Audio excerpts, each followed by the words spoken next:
I'm back once again. Greetings to you all. Welcome to our Zeus Lagos video session.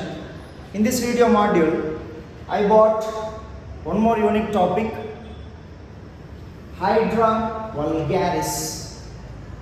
It's a permanent slide topic under zoology practicals. So let's see classification or hierarchy followed by general characters or identification characters. We shall go for classification.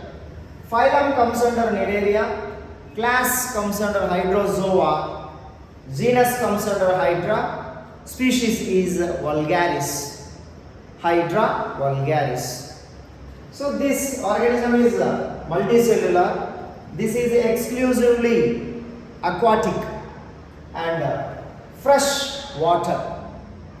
If we come to the body shape and structure, it is elongated, tube-like structure or cylindrical structure.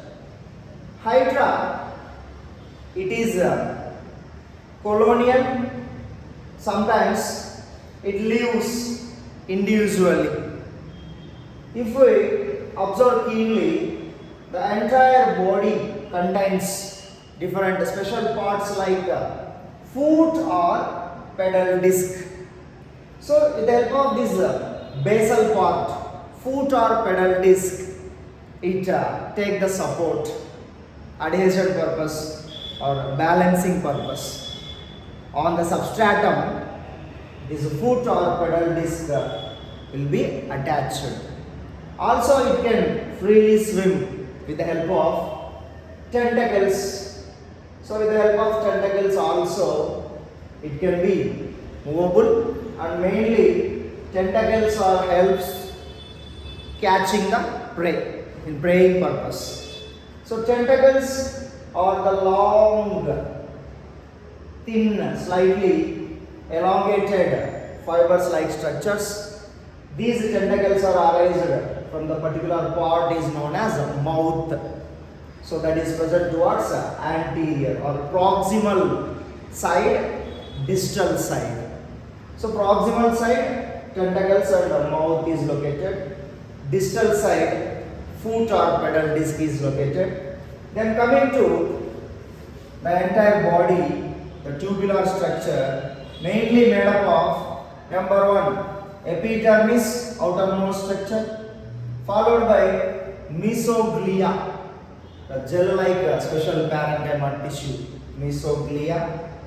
Then followed by exactly the middle of the cylindrical structure, it has gastrovascular cavity, which helps in the process of drawing the nutrients from the water. So gastrovascular cavity we have here. This gastrovascular cavity is covered by again gastrodermis. We knew already in our zoology, based on the germinal layers, organisms are two types. Two germinal layer containing organisms called diploblastic. Three germinal layer containing organisms are called triploblastic. Here, Hydra vulgaris comes under diploblastic type. Then on the body surface, ovary is also located and testes also located, and peripherally the small bud-like structures are arised. The arising of birds comes under asexual reproduction, that is called budding. Once these birds are arised from the mother's body, the materials are shared to birds.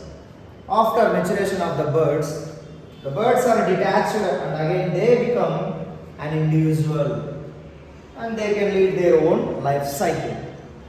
Then sexual reproduction takes place through testes and ovary structures. That is sexual reproduction. Budding comes under asexual reproduction. So here the main mode of nutrition is what it is called diffusion. In the form of diffusion, the nutrients which are present in the water, they will be drawn completely. And these Cnidarian group of organisms, they have a special feature, stinging cells. On the tentacles, they have special cells called cnidocytes. Commonly these are called stinging cells. When they attack or when they would like to catch the prey, with the help of these stinging cells, special chemicals are injected into prey body. Then after a few minutes or after an hour, those organisms are paralyzed. Then these organisms are able to absorb nutrients from them, feed on them. So Cnidaria group of organisms, they have special cells called stinging cells or cnidocytes. So this is the information regarding Hydra vulgaris, identification characters or classification also. Hence, based on these all characteristic features, the given slide, permanent slide, identified as Hydra vulgaris. Thank you everybody, I hope you are understood. By the way, this is Mr. Karthikeyan, educator in NEET and all types of competitive classes from our biological sciences subject, zoology and botany. I shall meet you again with one more unique topic. Thank you. Signing off.